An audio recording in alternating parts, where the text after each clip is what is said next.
कहना चाहेंगे पहले तो मीटिंग किस आज पब्लिक हेल्थ डिपार्टमेंट के हमारे अधिकारियों की मीटिंग थी, जिसमें हमारे एसी साहब, सभी चीफ इंजीनियर्स, सभी एससी साहिबान और सभी एक्शन अलग अलग जिलों से बुलाए गए थे और उनसे विस्तार से मीटिंग की गई है, क्योंकि पब्लिक हेल्थ का महकमा सीधा लोगों से जुड़ा हुआ है। और हमारे देश के यशस्वी प्रधानमंत्री आदरणीय नरेंद्र भाई मोदी जी का भी एक सपना है, उनका एक नारा है कि हर घर में नल और नल में स्वच्छ जल। उसके तहत जल जीवन मिशन के तहत भी हमारे जो सेंट्रल गवर्नमेंट से और स्टेट का शेयर होता है, उससे जो पैसा आया उसके काम लगभग कंप्लीट कर लिए गए हैं। अमृत योजना के तहत शहरी क्षेत्र के अंदर कार्य नई पाइपलाइन बिछाने का हुआ है, तो नई आबादी है तो उसका भी हम बिछाने का काम कर रहे हैं। और चाहे गाँव के अंदर और चाहे शहर के अंदर अब भी जो कुछ रह गया है उसके भी एस्टिमेट बना करके हम जल्दी से जल्दी उसका पाइपें बिछा करके लोगों को स्वच्छ जल देने का काम करेंगे। अधिकारियों को स्पष्ट निर्देश दिया गया है कि जिस तरीके से प्रदेश की जनता ने भारतीय जनता पार्टी के ऊपर लगातार तीसरी बार सरकार बना करके रिकॉर्ड कायम करने का काम किया है। जब से हरियाणा प्रदेश बना है तब से पहली बार किसी भी पार्टी की लगातार तीसरी बार सरकार बनी है। जो विश्वास लोगों ने व्यक्त हमारे ऊपर किया है, हम उस पर खरा उतरने का काम करेंगे। स्पष्ट निर्देश दिए गए हैं कि भारतीय जनता पार्टी की सरकार जीरो टॉलरेंस की सरकार है। किसी भी तरीके का कोई भी कहीं भी कोई भ्रष्टाचार होगा तो उसको सहन नहीं किया जाएगा और हम एक अच्छी व्यवस्था लोगों को देने का काम करें, चाहे गांव के अंदर और चाहे शहर के अंदर। हम अच्छा पानी उपलब्ध कराने का काम करें। वहीं जहां जहां जरूरत है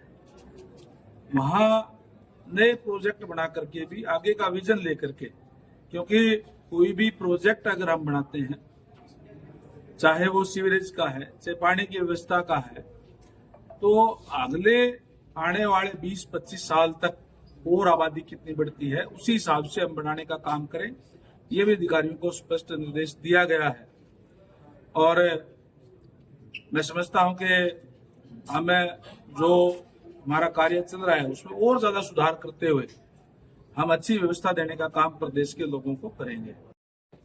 देखो, आज आपने अधिकारियों को क्या निर्देश दिए, क्या मुद्दे उठाएंगे? दूसरा, पहाड़ी क्षेत्र मोरनी में अब तक लोगों को स्वच्छ जल नहीं मिल पा रहा।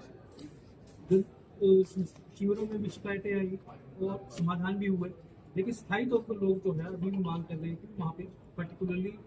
पानी की पाइपलाइन बिछाई। छोटे छोटे गांव हैं जहाँ पर नहीं पहुंच पाए। वही मैंने कहा कि जहां भी अब तक पानी नहीं पहुंचा है, जिन क्षेत्रों के अंदर भी या कई जगह कोई बड़े गांव है उसके अंदर भी आबादी बढ़ने से और जो है नई जो जगह जो लोग जो आबादी बढ़ जाती है तो वहां भी जो पानी की पाइपलाइन पहुंचाने की बात हो, चाहे जैसे आपने पर्टिकुलर एरिया की बात करी वहां पानी की पाइप पहुंचाने की बात हो, वो प्रोजेक्ट बना करके और हम उनको